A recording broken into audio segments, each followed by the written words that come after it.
Welcome to Look Who's Crafting Now. It's a show where we chat with all of our friends from both HSN and QVC. Plus, we do a little crafting along the way. Today, the amazing fashion designer, Diane Gilman, will be joining us as we customize her famous DG2 jeans. This is totally unfair. Totally unfair. Experienced crafter invites on inexperienced crafter. Oh yeah, thank you, Sarah. Thank you so much. Stick around as Diane tells us how she got her start designing for legendary rock stars and a very personal look at her life after cancer.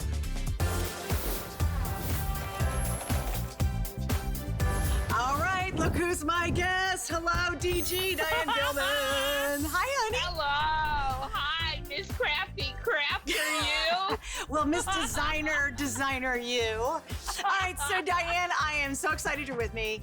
Yeah. This is gonna be really fun, okay? So we have sent you a surprise box. So where is the box? It's right here. Okay, now you. Right now, I have a question. I have a question. It's been very difficult for me not to open it. Do you swear, I cross your heart, that you have not looked in the box? I swear. So we're gonna have you open the box and you and I are going to craft together. Are you ready? Now, let me give you guys some background. Amazing fashion designer. You started back in the day with Jimi Hendrix. Way back in the day. Explain that.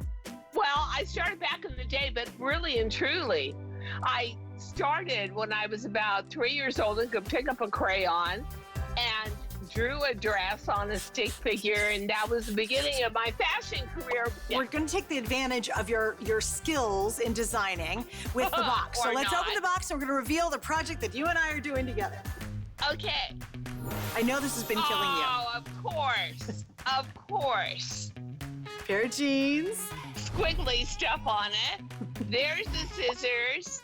There's something I used to use all the time. I used to go to flea markets and pick up turn-of-the-century crochet and No then kidding. cut holes in the jeans, put the crochet on top, hand stitch all around it. This hippie headband, I don't know, whatever. It's a stencil. Oh, look. Oh my gosh, this is like Christmas. I got a bunch of colored pentillas. I love that. I'm not giving those back. Look. Sparkly. Oh, who doesn't love a box of sparkles? More sparkly, right? Oh, yeah. Okay. Multicolored sparkle. Love that. Faux pearls. Yep. This is in case I injure myself. It looks like hospital tape. We sent bandages, yes. Cordless marker airbrush. I think that looks like something that needs to be plugged in. No, it right? doesn't. No, it's rechargeable. And then I don't know what these are. They might be more markers. Okay, they're fabric markers. They're fabric markers you can draw with. Open the little cap, and there'll be a little silver thing she's got to peel off of those and then give them back to you. You've got to peel off silver things. Did she catch that? Yeah, to make them work. I'm not done yet. Oh, this looks very serious. I don't know what this is, but this definitely looks electronic. And has a bunch of batteries and something. Wow, this looks like you could do someone some real damage with this. Like if you didn't like your date that night or something. Right off the bar stool. There's no kitchen. Oh no, there's one more thing. Glue. I think I want to put jewels on the back pockets. Oh, these are so pretty. What are you doing? I'm airbrushing. What are you doing? Girl, I'm going for the airbrush right off the bat. She's like outstripping me immediately, but I like glue, so I'm pretty happy with gluing. I want to go back in history a little bit with you now that we're in the creative process. So, okay, so after you said when you were really young, you know, you were you were, playing with all the paper dolls and decorating them and all that. When really jumped ahead a little bit to when you got to the point in your life where you were doing the onstage costumes for Jimi Hendrix, and talk about that world and what that was like. That was breaking free from parental constraints. That was breaking free from the 1950s and going in the exact opposite direction. And I felt liberated. It's the most tremendous new musical experience you can have. Straight out of the gate, you had Rod Stewart, the Jefferson Airplane. Friends of mine who were makeup artists were touring with Mick Jagger and doing his makeup. And people were dressing outrageously.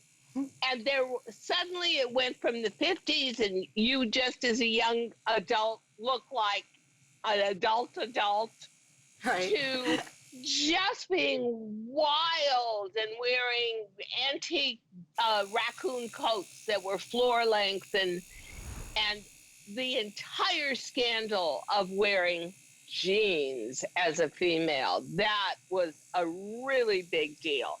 So I just got into the music industry in a totally oblique way because I had a boyfriend who was a record agent. And one night he said, escape from the sorority house, which I was more than happy to do, and come meet me at the Sunset Wait a minute, what were you studying? Not much, to tell you the truth. So I met him up on the Sunset Strip. Yeah. And I'll take that torture device that heats things up. Just be careful, it's really hot on that. Okay. Now what you want to do, get the little guys and put them where you want them. I do. Okay, and then you're going to press down for about 4 or 5 seconds. Okay. And anyway, so I met him at the Sunset Strip, and we went into Whiskey A Go-Go. Out came somebody in the most outrageous clothing I'd ever seen, red hair that was out to there, and she was dragging a bottle of Southern Comfort. There was not even anyone to introduce her. I had no idea who she was.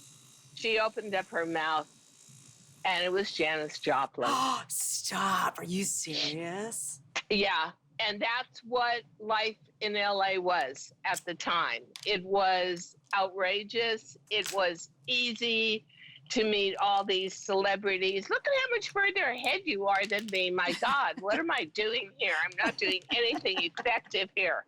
Then I started saying, oh, Janis, let me show you some of my designs. That was always me. I was always like, hey, you didn't hesitate? I'm a designer. But you didn't hesitate to say, hey, can I show you some of my stuff? Like, you didn't even hesitate 1 minute? I was wearing my stuff. Oh, got it, okay. Yeah. And so LA was so free at the time and so amazingly in its own way glamorous, and it was easy. And I lived in, I didn't want to stay in, definitely didn't want to stay in the sorority house the rest of my life at UCLA. So I moved up into Topanga Canyon, and my next door neighbor was David Crosby. And oh, stop it. Seriously. Yeah, oh, totally. Wow. Oh, my gosh. Totally. That's cool. As a matter of fact, I had to run to David Crosby's house one morning because a snake got into my bedroom. And I went screaming for him like he was in any shape to kill the snake. But, yeah, right. So you became friends with him? Yeah, of course. And, then that just one thing led to the other. And then my best friend became the seamstress in the band, Tiny Dancer for Deep Purple, and went on world tour with them. And you know what? Everything was possible at that time. Everything. And I was someone determined to live an extraordinary life without a lot of boundaries. And so I hope I did. Well, I guess you did. Yeah, I hope I go on doing it too. But you know what? A lot of it involved artistry. And it involved my love of what I did. And this is a lot of what my love was jeweling things, although we didn't have this electronic thing. This is pretty good. It sticks on really well. I'm not giving this heat sealer back. I'm keeping it. I'm going to jewel everything in my house, every pillow. So, that really was my LA deal. Oh, yeah, I'm liking this. Oh, I feel like a child. Let's fast forward just a little bit, because I kind of want to get to how you started designing commercially. I came to New York and I said, okay, I'm like 27 years old. Did you know anybody? Nobody. You literally picked up from LA, which is such a hot happening scene, and said, I'm going to New York. Always my dream to go to New York, and I felt that I was 26 and a half when I went to New York, and I just thought, okay, enough of this hippie stuff, time to get professional. So I came to New York, and guess what? Nobody would hire me because I'd never gone to fashion school, and I took a job in Bloomingdale's, and the only job they had was putting me in the old ladies' bra and girdle department, and believe me, good Lord, selling bullet bras before Madonna made them famous was not my idea of coming to New York. But I from there I met the fashion coordinator of Bloomingdale's. I said, oh, by the way, I've got a little line. I really want to show it to you. She was like, oh God, another one. And when she saw it, she called up the vice president of Abraham and Strauss, which was their sister department store in Brooklyn. And she said, get on a train right now. I've got the next big thing here, which was me. Oh my. And they bought my little collection. And I burst out in tears. They gave me an order for $100,000, and they said, why are you crying? And I said, I'm crying because I don't have the money to buy the fabric to make all this. This is overwhelming for me. And they cut me a check. They paid for my fabric. They paid for my labor. They gave me every window of the store. Wow. And I was off like a rocket ship. They gave me for free 4 weeks of double-page Sunday New York Times ads. Stop and it. Then I started doing personal appearances all over the country. I was in every department store in America. Okay, so you have an iconic piece. I want you to explain what that is, because a lot of people won't know it. The iconic piece was probably the big shirt made out of washable silk. And no one had ever seen washable silk in America before. And I remember somebody said to me, okay, hold out your hand and close your eyes. And I thought, not unless you tell me why. And they put something in my hand, and it felt like suede. And I thought, why are we doing this? And it was a swatch of washable silk. And I said, don't be ridiculous. Silk is not washable. And they said, well, this is. And so that became my iconic piece for being in every department store. And that was huge. And then QVC called me as department stores started to fade and silk started to fade and said, would you be interested in being on air? That was 28 years ago. I did 1 year on QVC and then came to HSN and never left. What you have done in the world of jeans is even more unbelievable when you think about it. So let's do last count, because I'm going to take you back to the start of that. But last count, we know how many millions of pairs of jeans have you sold just on HSN? Where are you at? In 14 years of DG2, we are going, and remember the first year was just 1 or 2 shows because nobody knew it was going to be this kind of success.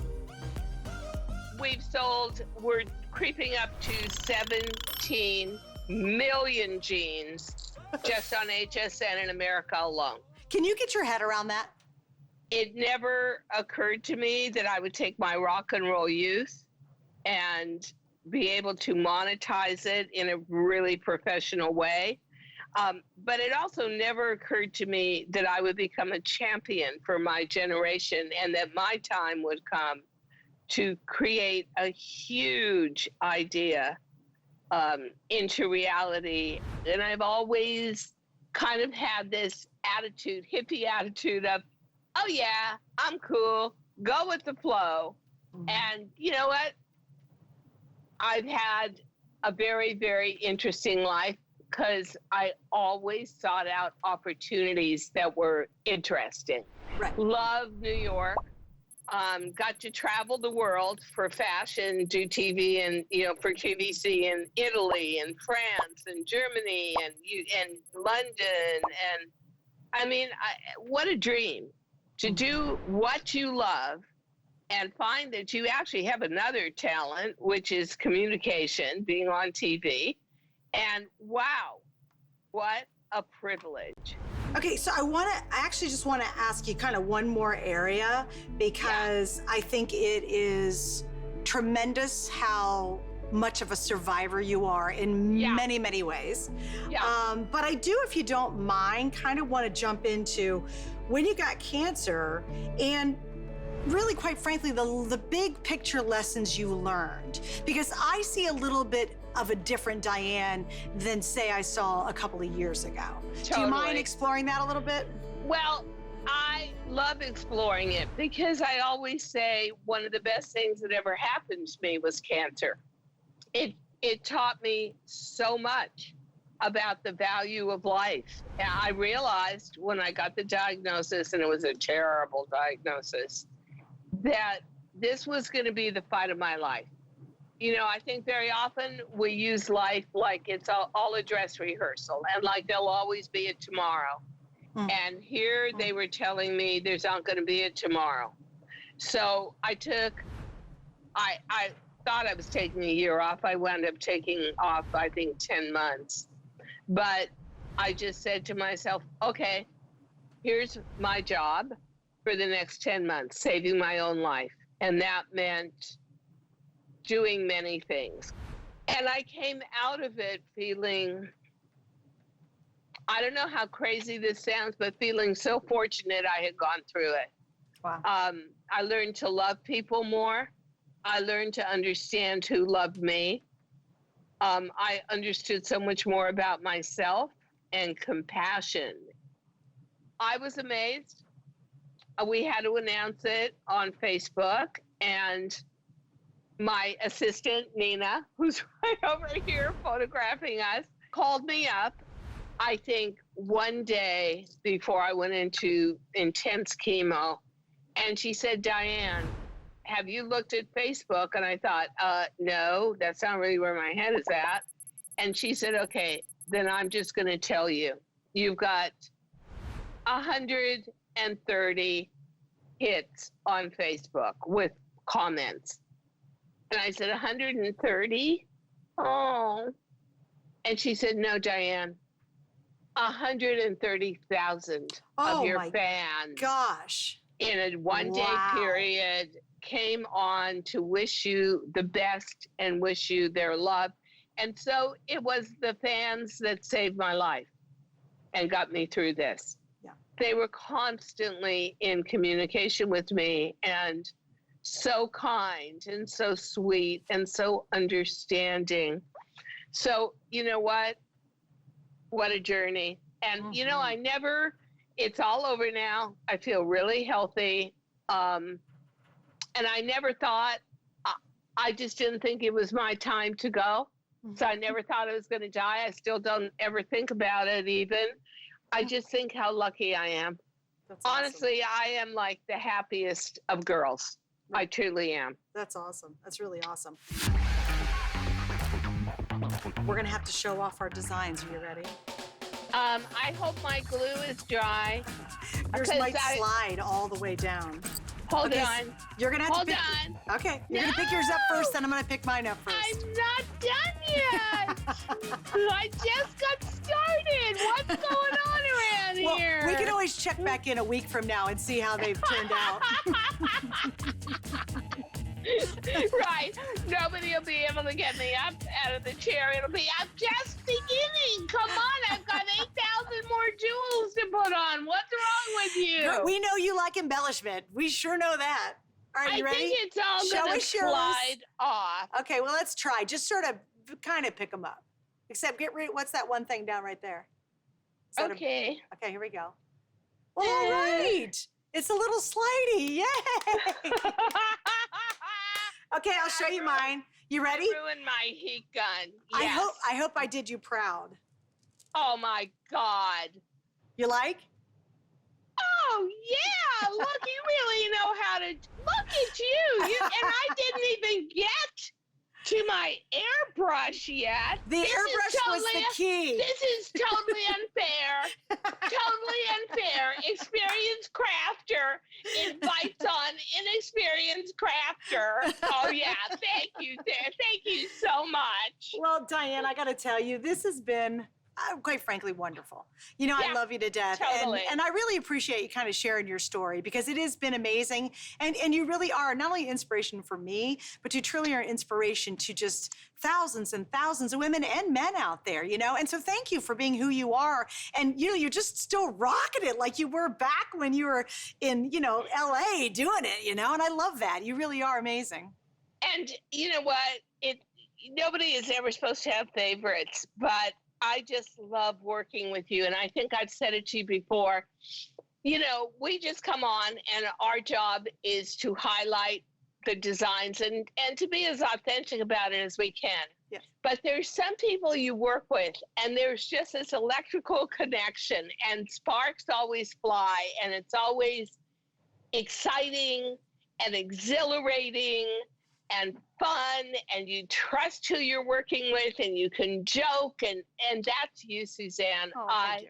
just love working with you. Love, Thank love, you. love. Okay, here we got to do our last thing. You know what we got to do for everybody. And don't even ask me how this happened. You know what it's going to be? No. We have to be Gopher Girls. Oh. Ready?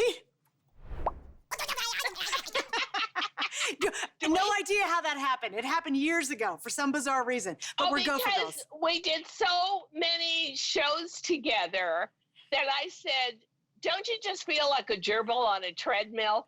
And then we started hopping around the studio and called ourselves Gopher Girls. There you go. That was All our right, little Dee. joke. Love you, baby. Oh my Thank gosh, you. thank you so much. This was so much fun. Mwah, mwah, Bye, Annie. mwah. Bye. Wasn't that interview with Diane pretty awesome? Like, so incredible. Well, here's the pair of jeans that I created with Diane, and I wanted to show you how I did actually the airbrush on that. Well, here's what it is. This is from We Are Memory Keepers, and it's awesome. It is a cordless airbrush system. I use it on paper crafts, on card making, scrapbooking. You can use it on a lot of different surfaces, and it's really great fun. If you'd like to see all of our amazing craft items, just go over to hsn.com and check them out.